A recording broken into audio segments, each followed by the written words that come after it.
So good morning students. आज हम लोग इस चैप्टर में जो बचा हुआ दो टॉपिक है हम उसको पढ़ेंगे। ठीक है, तो देखो आज का हमारा टॉपिक है फंडामेंटल फोर्सेस इन नेचर। ठीक है, तो पहले तो हम डिस्कस करेंगे कि फोर्स क्या होता है ना। तो आप लोगों ने क्लास 19 में पढ़ा हुआ है कि फोर्स बेसिकली क्या होता है। फोर्स दो टाइप का होता है ना, एक होता है पुश और दूसरा होता है पुल, है ना। अभी देखो, जैसे कि मान लो हमारे पास कोई एक ऑब्जेक्ट है ना, तो इस पर हम जब तक कोई फोर्स अप्लाई नहीं करेंगे इसमें कोई भी मूवमेंट नहीं होगा। हम इस साइड में अगर फोर्स लगाएंगे तो इसका पोजीशन इधर आएगा, है ना। और अगर आप इधर से फोर्स लगाते हैं तो ऑब्वियस सा बात है ये इधर आएगा, है ना।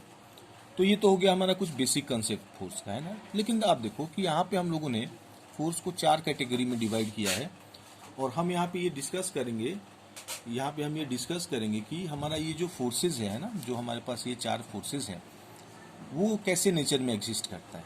ठीक है, तो हम स्टार्ट करते हैं इसको। और हमारा जो फर्स्ट टॉपिक जो इसमें है वो है इलेक्ट्रोमैग्नेटिक फोर्स, है ना। तो देखो आप लोगों ने क्लास 10 में एक चैप्टर पढ़ा था इलेक्ट्रिसिटी, है ना। उसमें हम लोगों ने पढ़ा था कि हमारा जो करंट होता है बेसिकली वो क्या होता है, जब हमारा किसी वायर से करंट फ्लो होता है, ये हम फर्स्ट वाला पढ़ रहे हैं। ठीक है, this is your electromagnetic force, EM force इसको शॉर्ट में हम बोल सकते हैं। तो जब भी किसी वायर से करंट फ्लो होता है तो उसमें उसका ऑपोजिट डायरेक्शन में इलेक्ट्रॉन का फ्लो होता है। हम बोल सकते हैं कि इलेक्ट्रॉन का फ्लो ही हमारा करंट का फ्लो होता है ना। जब तक इलेक्ट्रॉन्स फ्लो नहीं होगा तब तक हमारा करंट फ्लो नहीं होगा। ठीक है, तो देखो अब मान लो कि हम लोगों ने कंसीडर किया यहाँ पे कि हमारे पास दो चार्ज पार्टिकल है। ठीक है, मान लेते हैं कि इसमें इलेक्ट्रॉन है और इस बॉडी पे क्या है, प्रोटॉन है ना। हमको पता है इलेक्ट्रॉन पे चार्ज नेगेटिव होता है, प्रोटॉन पे चार्ज क्या होता है, पॉजिटिव होता है ना। तो ऑब्वियस सा बात है कि ये दोनों एलाइक चार्ज हो गया है ना, डिफरेंट टाइप का चार्ज हो गया। और कभी भी दो डिफरेंट टाइप का चार्ज एक दूसरे के आसपास हम रखेंगे तो दोनों के बीच में क्या होगा, दोनों के बीच में एक फोर्स ऑफ एट्रैक्शन आएगा, है ना। सिमिलरली अगर हम दोनों नेगेटिव चार्ज लेते हैं, है ना, तो दोनों के बीच में क्या होगा, रिपल्सन होगा। ठीक है, तो इस टाइप का जो केसेस है जहाँ पे कि हमारा चार्ज पार्टिकल्स के बीच में कोई फोर्स अगर एग्जिस्ट हो रहा है तो उस टाइप का फोर्स को हम क्या बोलेंगे, इलेक्ट्रोमैग्नेटिक फोर्स बोलेंगे। क्यों इसको हम इलेक्ट्रोमैग्नेटिक फोर्स बोलते हैं, क्योंकि इसमें एक तो आपका इलेक्ट्रॉन आ रहा है ना, और आप इलेक्ट्रॉन के साथ या तो प्रोटॉन को लाओ, है ना, या फिर इलेक्ट्रॉन को लाओ, जैसे कि मैंने यहाँ पे लिया हुआ है ना। या तो आप इलेक्ट्रॉन इलेक्ट्रॉन लो या तो आप इलेक्ट्रॉन प्रोटॉन लो, जो भी आप लेते हो। तो इसका नेचर या तो अट्रैक्टिव होगा, जैसे कि आपको दिख रहा होगा कि यहाँ पे ये क्या है, यहाँ पे ये अट्रैक्टिव है। और इस केस में क्या है, इस केस में जैसे कि मैंने बताया आपको पहले भी, ये हो गया हमारा रिपल्सिव फोर्स, है ना।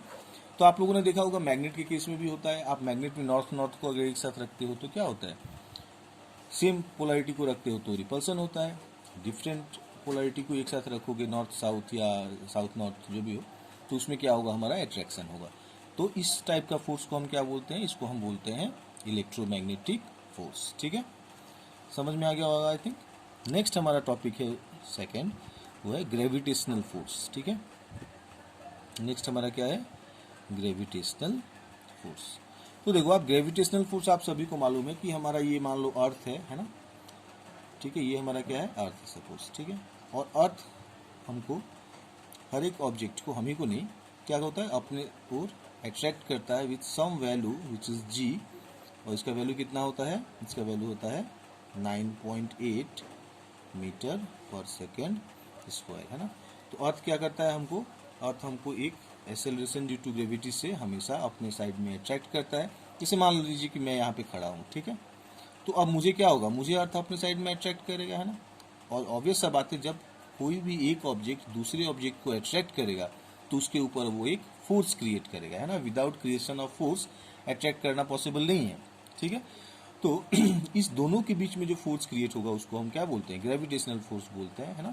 और ग्रेविटी को सबसे पहले कौन डिस्कवर किया था, इसको डिस्कवर किया था सर आइजैक न्यूटन ने, है ना। ठीक है, तो हमको फिलहाल यहाँ पे इतना डिटेल्स में नहीं पढ़ना है, हमको सिर्फ ये जानना है ग्रेविटेशनल फोर्स क्या होता है, जो मैंने आपको यहाँ बताया, और ग्रेविटेशनल फोर्स कैसे एग्जिस्ट होता है। ठीक है, इसको एग्जिस्टेंस होने के लिए ये जो हमारे स्मॉल जी है, इसको हम बोलते हैं एक्सेलरेशन ड्यू टू ग्रेविटी। क्या मतलब हुआ, इसका मतलब ये हुआ कि इसी एक्सेलरेशन से अर्थ हमको अपने साइड में खींचता है। ठीक है, ये वैल्यू हमारा कांस्टेंट होता है जिसका वैल्यू होता है 9.8 मीटर पर सेकेंड स्क्वायर, है ना। ओके, तो ये हो गया हमारा सेकंड ग्रेविटेशनल फोर्स। थर्ड हमारा क्या है? थर्ड है हमारा स्ट्रॉन्ग न्यूक्लियर फोर्स और उसके बाद है वीक न्यूक्लियर फोर्स। ओके, तो देखो आप न्यूक्लियर फोर्स का मतलब क्या होता है, ये हम लोगों को थोड़ा सा बेसिक्स इसमें जानना होगा कि न्यूक्लियर फोर्स जो होता है ये हमारा थर्ड वाला है, ठीक है, से स्ट्रॉन्ग न्यूक्लियर फोर्स, राइट, ये हमारा है स्ट्रॉन्ग न्यूक्लियर फोर्स। तो देखो स्ट्रॉन्ग न्यूक्लियर फोर्स का मतलब क्या हुआ, तो इसके पहले हमको जानना होगा पार्टिकल्स के बारे में, ठीक है। हम लोग को पता है कि कोई भी मॉलिक्यूल हमारे पास है उसका जो सबसे या कोई एटम जो है उसका सबसे जो स्मॉलेस्ट यूनिट होता है उसमें क्या होता है, हमारा न्यूक्लियस होता है और इसमें होता है प्रोटॉन और न्यूट्रॉन, है ना। थोड़ी देर पहले हम लोगों ने पढ़ा था कि अगर हमारे पास इलेक्ट्रॉन हो तो उस पर चार्ज माइनस होगा, प्रोटॉन हो तो उस पर चार्ज प्लस होगा, है ना। ये हमको पता है, बेसिक्स, बहुत काफ़ी बेसिक सा चीज़ है ये, है ना। तो देखो आप ये जो हमारा न्यूक्लियस है इसमें हम लोग देख रहे हैं कि इसके अंदर है प्रोटॉन और न्यूट्रॉन, राइट।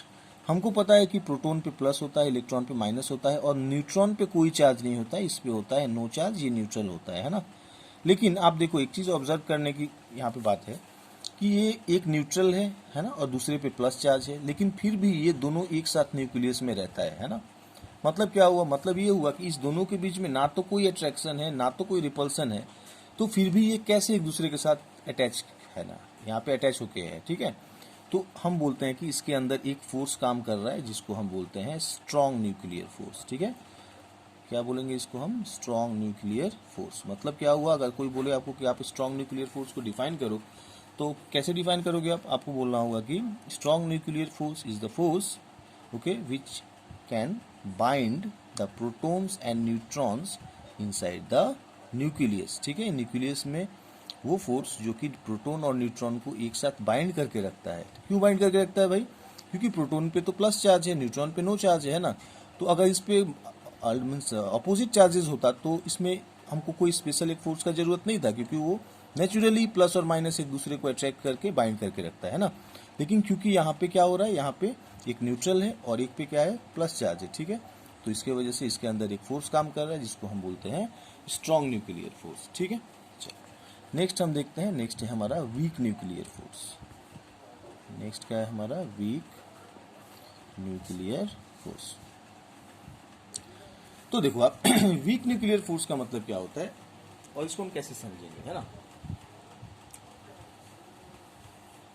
देखो जब ऐसा होता है कि हमारे नेचर में, है ना, बहुत सारा ऐसा मटेरियल्स है जो कि जिससे कि बहुत ही high amount of energy release होता है ना। ऐसा कुछ मटेरियल हमारे पास अवेलेबल है जिससे high amount of energy release होता है ना। क्या क्या ये पार्टिकल, इस टाइप का जो पार्टिकल्स है या इस टाइप का जो मटेरियल है जिससे कि बहुत huge amount of energy release होता है, उसको हम बोलते हैं न्यूक्लियर मटेरियल्स, ठीक है। समझ में आया बात? इसके बारे में डिटेल्स में हम क्लास 12 में पढ़ेंगे। अब न्यूक्लियर मटेरियल बोले तो क्या है? इसमें यूरेनियम हो सकता है ना, इसमें थोडियम हो सकता है, इसमें रेडियम हो सकता है ना, पोलोनियम हो सकता है, ठीक है। इस टाइप से बहुत सारा मटेरियल्स है जिसको हम बोलते हैं हाई एनर्जी मटेरियल, ठीक है। मतलब क्या हुआ, इसको अगर आप ब्रेक कीजिएगा तो बहुत ही ह्यूज अमाउंट ऑफ एनर्जी निकलेगा इसमें से, ठीक है। इस टाइप का मटेरियल को हम बोलते हैं, क्या बोलते हैं इस टाइप का मटेरियल को हम? इसको हम बोलते हैं न्यूक्लियर मटेरियल। समझ में आ रहा है बात? तो देखो आप इसमें से होता ही है कि जैसे कि मान लो मैंने ये यूरेनियम को लिया है ना, इसको ब्रेक करेंगे, मान लो कि इसको मैंने किसी चीज़ से ब्रेक किया, किसी कोई एक सब्सटेंस से एक्स जिससे इसको मैंने ब्रेक किया है ना। वैसे ही इसको हम लोग न्यूट्रॉन्स से जब स्ट्राइक करते हैं तभी ये ब्रेक होता है, बट हमको यहाँ पे उतना नहीं चाहिए।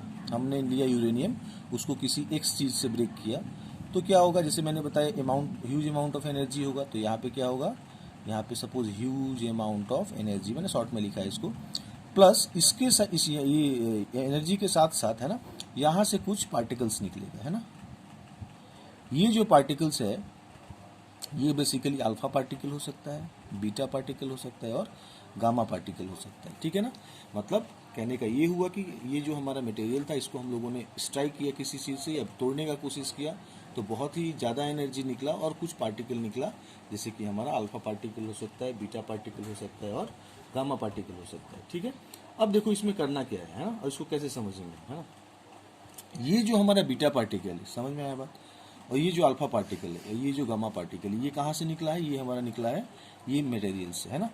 और इसी के बीच में जो फोर्स होगा उसी को हम क्या बोलेंगे, इसको बोलेंगे हम वीक न्यूक्लियर फोर्स। समझ में आ रहा है बात क्या है। अब देखो ये जो बीटा पार्टिकल है इसमें बेसिकली इलेक्ट्रॉन्स इमिट होता है ना। अल्फा पार्टिकल में बेसिकली हीलियम इमिट होता है ना। और गामा पार्टिकल में सिर्फ एनर्जी होता है ना, ठीक है। तो समझ में आ गया होगा आपको वीक न्यूक्लियर फोर्स क्या होता है। इसको ये थोड़ा एक चेन में समझना होगा आपको। हम लोग हाई एनर्जी मटेरियल्स लेंगे, उसको किसी से ब्रेक करेंगे, ब्रेक करने के बाद एनर्जी के साथ साथ कुछ पार्टिकल, एक्स्ट्रा पार्टिकल निकलेगा, और इसी पार्टिकल के बीच में जो फोर्स होगा, क्योंकि देखो आप कोई भी अगर पार्टिकल आपके पास है तो ऑब्वियस सा बात है कि वो पार्टिकल किसी ना किसी फोर्स के साथ बाइंड है ना। जैसे कि मान लो आप रास्ता में जा रहे हो, आपको कोई एक पत्थर मिल गया, तो ऑब्वियस सा बात है कि पत्थर में जो पार्टिकल्स है वो किसी ना किसी फोर्स के साथ बाइंडेड है ना। आप मान लो बाजार में जा रहे हो, लड्डू खा रहे हो, तो लड्डू का जो पार्टिकल्स है वो भी किसी न किसी फोर्स से बाइंड है एक दूसरे के साथ। वैसे ही यहाँ पे जो अल्फा, बीटा और गामा पार्टिकल है, इसमें भी एक फोर्स काम करता है, और इसी फोर्स को हम क्या बोलते हैं, वीक न्यूक्लियर फोर्स बोलते हैं, ठीक है। तो ये हो गया हमारा जो बेसिक टाइप्स ऑफ फोर्सेज हमको पढ़ना है उसके बारे में। अब देखो कि इसका एक मैंने यहाँ पे वैल्यू लिखा है, ठीक है, एक दूसरे के साथ कंपेयर करके।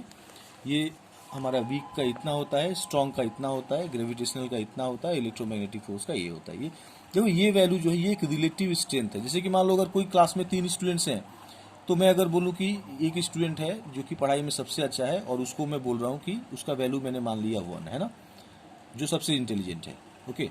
उससे तो जो थोड़ा कम है, अभी उसको क्या करेंगे, 1 से नीचे ही होगा वो, तो उसको मान लो मैंने बोल दिया 1/2।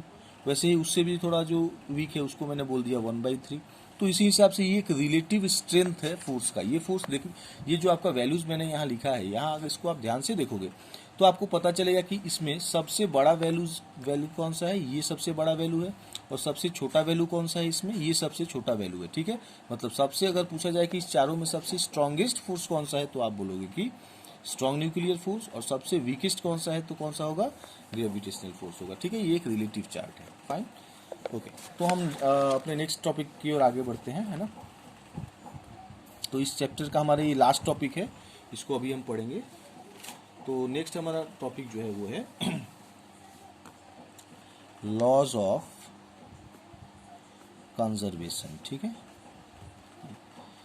Laws of conservation. इसको बुक में बेसिकली लिखा हुआ है नेचर ऑफ फिजिकल लॉज। ये आप एनसीईआरटी बुक में इस टॉपिक को क्या लिखा हुआ है, नेचर ऑफ फिजिकल लॉज, ठीक है। तो देखो इसमें हमको क्या पढ़ना है, ये बहुत ही इंपॉर्टेंट टॉपिक है, काफ़ी इजी भी है। तो देखो लॉज ऑफ कंजर्वेशन का मतलब क्या होता है। तो कंजर्वेशन का मतलब आपको पहले समझना होगा, ठीक है। कंजर्वेशन का मतलब ये हुआ, जैसे मैं एग्जांपल लेता हूँ, जैसे मान लो कि आपके पापा ने आपको 10 रुपीज़ दिया और बोला कि बेटा आप एक काम करो, आप स्कूल जाना तो इससे चॉकलेट या कुछ खरीद के आप खा लेना, ठीक है। आपने क्या किया कि आपको जो 10 रुपया दिया था आपके पापा ने, आपने उसको क्या किया कि खर्च नहीं किया, और आपने उसको बचा के रखा, है ना।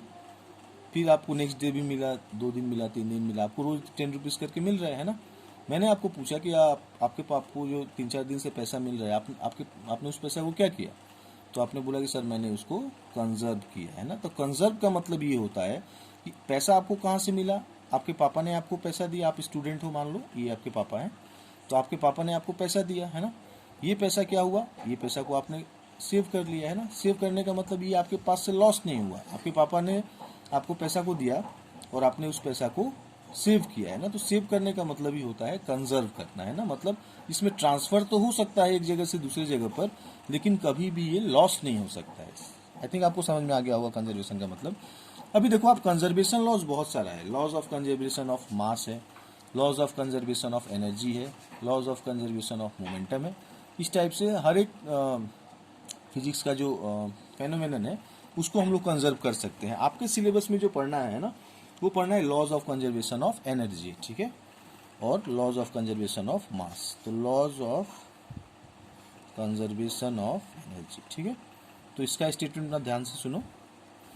इसमें बेसिकली क्या बोलता है कि energy can neither be created not be destroyed but can only be transferred from one form to another. मतलब एनर्जी कभी भी लॉस नहीं हो सकता है, इसको सिर्फ और सिर्फ हम एक पॉइंट से दूसरे पॉइंट तक ट्रांसफर कर सकते हैं, ठीक है। ये है हमारा फर्स्ट लॉ जो आपको पढ़ना है, ठीक है। सेकेंड जो हमारा है उसमें हमको पढ़ना है लॉ ऑफ कंजर्वेशन ऑफ, या laws of conservation of mass, ठीक है। इसमें भी सेम, आप एनर्जी की जगह पर मास लगा दो, मास हमारा कभी भी लॉस नहीं हो सकता है, हमेशा क्या होगा, एक जगह से दूसरी जगह तक ट्रांसफर होगा। फॉर एग्जाम्पल मान लो मेरे पास ये बड़ा सा एक पत्थर है, ठीक है। अब मैंने क्या किया, इसको हैमर से मार के तोड़ दिया, तो ये क्या होगा, छोटा छोटा टुकड़ा में कन्वर्ट हो गया, है ना। अब देखो, आप इसको क्या किया, मैंने कहीं बाहर फेंक दिया, ये क्या होगा, डिस्ट्रीब्यूट, एक टुकड़ा इधर गया, मान लो एक टुकड़ा कहीं इधर गया, एक कहीं इधर गया, है ना, ठीक है, ऐसे ऐसे। तो देखो आप, अगर हम अपना पूरा अर्थ को एक सिस्टम मान ले, ठीक है, एक सिस्टम अगर मान लेते हैं, तो इसका मतलब क्या हुआ, जैसे कि मान लो कि मैंने आपको ये एक बड़ा सा पत्थर दिया और मैंने बोला कि आप अपने जहाँ पे आपका स्टडी रूम है आप उसमें इसको रखो। आपने क्या किया, इसको तोड़ दिया, तोड़ के रूम के एक कोना में इसको डाल दिया, दूसरे कोना में इसको डाल दिया, तीसरे कोना में इसको डाल दिया, इस तरह से इसको फेंक दिया पूरे रूम में, है ना।